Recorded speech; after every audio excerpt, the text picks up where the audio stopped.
بہت تھوڑے چند گھنٹے کے لیے آتی ہے اور اس کی جو بل آ رہے ہیں کہ 2000 جو M M B T U ہے جو پیمانہ ہے گیس کا، 2000 جب کراس کرتے ہیں تو آپ ایک دم سے 1600 سے 3200 پر یونٹ کے سلیب میں چلے جاتے ہیں.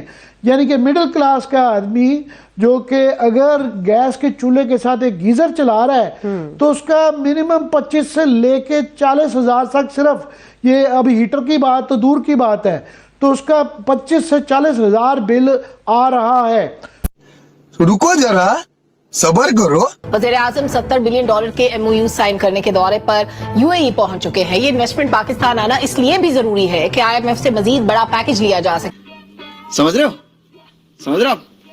ہو نا؟ ایک سال میں آپ کو تو پتہ ہے ناظرین کو صرف کہ 1100% سے زیادہ اس کی پرائسز گیس کی بڑھ رہی ہیں، اور جو ہے اس کے بعد مزید ابھی شاید بھی اضافہ ہو. نمسکار دوستوں، میں ہوں سوربھ ایک اور نئے ویڈیو کے ساتھ. دوستوں، پاکستانی جرنلسٹ اور پاکستانی منسٹر سب کا حال ایک جیسا ہی ہے. کوئی کچھ بیان دیتا ہے تو کوئی کچھ بیان دیتا ہے. اب جیسے کہ گیس کا قیمت بھائی ان لوگوں کو پچھلے ایک سال میں 1100% کا اضافہ ہوا، مطلب 20 ہزار 40 ہزار روپے گیس کا بل آ رہا ہے. اور اس میں اب یہ لوگ کا سجیشن ہے کہ بھائی گیس جلانا چھوڑ دو، گیس کا یوز کم کر دو. بھائی اگر ٹھنڈی کا دن میں گیس کا یوز کوئی کم کیسے کر سکتا ہے؟ کوئی کھانا بنانے میں گیس تو ویسے کوئی فالتو کا جلا کے تو چھوڑتا نہیں ہے.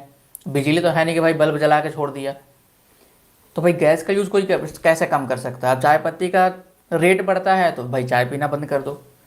تو اگر ہر چیز کا سولوشن بند کرنے سے اور نہ یوز کرنے سے ختم ہو سکتا ہے تو پھر تو بھائی پاکستان بہت ہی زیادہ ترقی کر جائے گا کچھ ہی دنوں میں.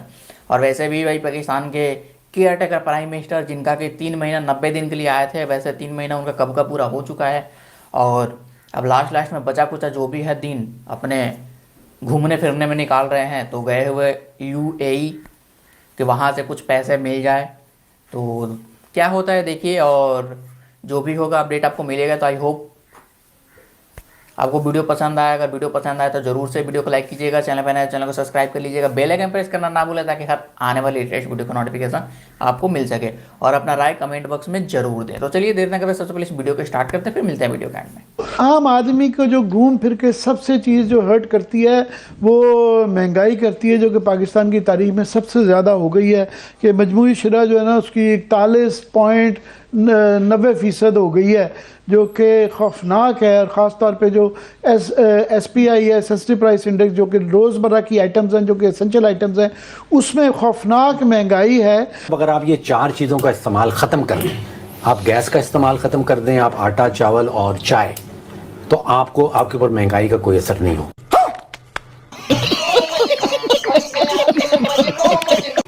ایک تو قرضہ جات کے حوالے سے مجھے لگ رہا ہے کہ اگلے 6 ہفتوں کے دوران ایک ابھی ذکر کیا ہے تو شام صاحب نے 710 ملین آئی ایم ایف کی ٹرانش آ رہی ہے، ورلڈ بینک کا کوئی 350 ملین ہے، آئی ڈی اے کا 350 ملین ہے، ایشین ڈیولپمنٹ بینک کا کوئی 250 ملین ہے. تو تقریباً لگ بھگ $1.5-2 بلین تو ان دا پائپ لائن ہے اگلے 6 ہفتے کے دوران آنے. زندگی ہو تو ایسی ہو. اس میں ایک چکر ہو رہا ہے، مہنگائی کنٹرول میں نہیں آ رہی. اور جو حکومتی اعداد و شمار میں نے دیکھے ہیں وہ کہہ رہے ہیں کہ گیس کی قیمت میں پچھلے 1 سال میں 1000% اضافہ آیا. یہ حکومتی اعداد و شمار بتا رہے ہیں.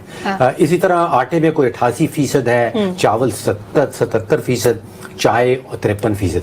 دیکھیے جو ابھی گیس کی قیمتوں میں اضافہ ہوا ہے، لیکن میں آپ کو یقین دلا رہا ہوں کہ جنوری میں یہ ایگری ہو چکا ہے کہ دوبارہ ایک اور اضافہ ہوگا. تو ابھی جو اضافہ ہو اس سے جو غریب سے غریب آدمی ہے اس کے بل میں 500 روپے مہینے کا اضافہ ہو گیا ہے. اور یہ ایک دفعہ جنوری میں ہونے کے بعد بجلی کے نرخ بھی دوبارہ بڑھیں گے، یہ میں آپ کو واضح طور پر بتا دوں. یہ بالکل فیصلے ہو چکے ہیں. تو آج کی جو صورتحال ہے، ہمارا جو گروتھ ریٹ ہے بھارت کے مقابلے میں 1/3 ہے، 1/3. ہمارا جو ڈسکاؤنٹ ریٹ ہے بھارت کے مقابلے میں 3 گنا سے زیادہ ہے. اور ہماری مہنگائی جو ہے وہ بھارت کے مقابلے میں 5 گنا سے زیادہ ہے. تو عوام تو 2 طرف سے پچ رہے ہیں، مہنگائی میں، بجلی گیس اور پیٹرول کے نرخ، روپے کی قدر گرنے سے امپورٹڈ آئٹمس، اور شرح نمو گرنے سے غربت، بے روزگاری اور مہنگائی. چاروں طرف سے عوام پس رہے ہیں. اور دولت اشرافیہ آج بھی مزے لوٹ رہی ہے. بے تحاشا انہوں نے دولت کے انبار اکٹھے کیے ہیں اس دور میں بھی، یہ ریکارڈ کے اوپر ہے. ایک تو یہ بنیادی چیز ہو گئی. مگر کیا ہم مخلص ہیں؟ ہم چاہتے ہیں کہ مہنگائی کم ہو، اس کا جواب ہے کہ نہیں. چلیے ہم اپنے لیے ایک اور مصیبت کھڑی کرنے جا رہے ہیں. انور صاحب, ابھی آئی ایم ایف کی ٹیکنیکل ٹیم پاکستان میں کہتے ہیں کہ 10 لاکھ مزید لوگوں کو ٹیکس نیٹ میں لائیں گے اور tax to G D P ratio 15% تک لے کے جائیں گے. ابھی پرابلم یہ ہے کہ بڑے ممالک میں جو ٹیکس پیئرز ہوتے ہیں ان کے لیے بڑے انسینٹیوز ہوتے ہیں گورنمنٹ کی طرف سے, ان کی صحت کی سہولیات دی جاتی ہیں, تعلیم ان کے لیے فری ہوتی ہے, جو بھی ہمارے آئین میں ہے لیکن اس پہ ایگزیکیوشن نہیں ہوتی. اب اگر 22 کروڑ میں سے صرف 50 لاکھ لوگ ٹیکس دیتے ہیں, آپ 10 لاکھ اور شامل بھی کر لیں گے, انسینٹیو کیا دے رہے ہیں, کیا آفر کر رہے ہیں عوام کو جس کے بدلے ٹیکس مانگتے ہیں؟ یہ بات آپ درست ہے. دیکھیے جو آلریڈی آپ کو ٹیکس پیئر ہیں آپ نے ان کو اتنا خوفزدہ کر رکھا ہے, اور آپ کا جو یہ فرسودہ نظام ہے, سسٹم ہے, اس میں اتنی خرابیاں ہیں کہ وہ خود بڑے پریشان اور خوفزدہ ہیں. اور جو نئے آپ کی بات کر رہی ہیں وہ بہت مشکل ہے کہ 10 لاکھ کو آپ ایڈ بھی کر لیں گے, چلیے 60 لاکھ ہو جائیں گے. 60 لاکھ کا کر کیا لیں گے آپ انہیں انسینٹیو, آپ کی بات درست ہے, کیا دے رہے ہیں؟ نہ تو آپ کو بزنس اپرچونٹی کے لیے آپ ان کو ون ان ونڈو آپریشن دے رہے ہیں.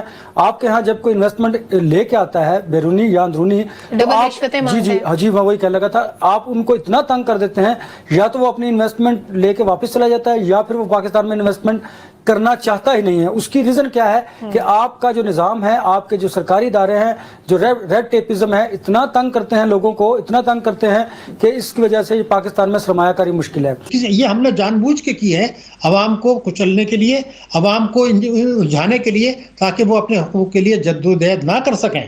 ان کی زندگی اجیرن ہوئی, ان کے بچوں کی زندگی اجیرن ہوئی, اور وہ اپنے اور اپنے بچوں کے مستقبل سے مایوس ہوئے. جو سلامتی کے لیے خطرہ ہے, تو میں سمجھتا ہوں جو سلامتی کے ادارے ہیں اس اینگل سے بھی دیکھیں کہ ملک کی سلامتی کو خطرہ ہے. جب 10 کروڑ سے زیادہ لوگ تباہ ہو جائے گی, ان کی زندگی تباہ ہو جائے گی, 24 ملین بچے اسکول نہیں جا رہے, جو جا رہے تھے ان کو اسکول سے واپس بلا رہے ہیں کہ تم چائلڈ لیبر کرو, میری تنخواہ میں یہ گزارا نہیں ہے. تو معیشت کا کے علاوہ یہ سلامتی کا بھی ہے. اور میں یہ سمجھتا ہوں کہ اگر یہ نگراں حکومت چاہتی تو 100% میں ثابت کر سکتا ہوں, اگر یہ چاہتے اپنے قانونی اختیارات استعمال کرتے تو بجلی کے نرخوں میں اضافے کے بجائے کمی ہو سکتی تھی, گیس کے نرخوں میں کمی کے بجائے اضافے کے بجائے کمی ہو سکتی تھی, اور اسٹیٹ آئی ایم ایف کو اعتراض نہیں ہوتا. اس نظام کی وجہ سے پاکستان آج اس نہج سے پہنچا ہے. ہمیں اس کو بہتر کرنے کی ضرورت ہے, چیزوں کو کمپیوٹرائز کرنے کی ضرورت ہے. اس پر چیک اینڈ بیلنس بہت سخت رکھنا چاہیے. وہ کون رکھ رہا ہے؟ جو ہمارا کام ہے وہ آئی ایم ایف رکھ رہا ہے. آئی ایم ایف کے چیک کی وجہ سے شاید کچھ نہ کچھ بہتری آ جائے. ڈاکٹر صاحب یہاں پہ ہم تو ٹریپ میں پھنس گئے ہیں کہ اگر آئی ایم ایف سے معاہدہ نہ ہو تو ہمیں خطرہ پڑ جاتا ہے دیوالیہ ہونے کا, ہو تو پھر یہ شرائط پوری کرنی پڑتی ہیں. کہ آج جو گیس کی قیمتیں بڑھی ہیں, بجلی کی بڑھی ہیں, یہ آئی ایم ایف کی شرط نہیں ہے. یہ میں آپ کو پوری ذمہ داری سے کہتا ہوں.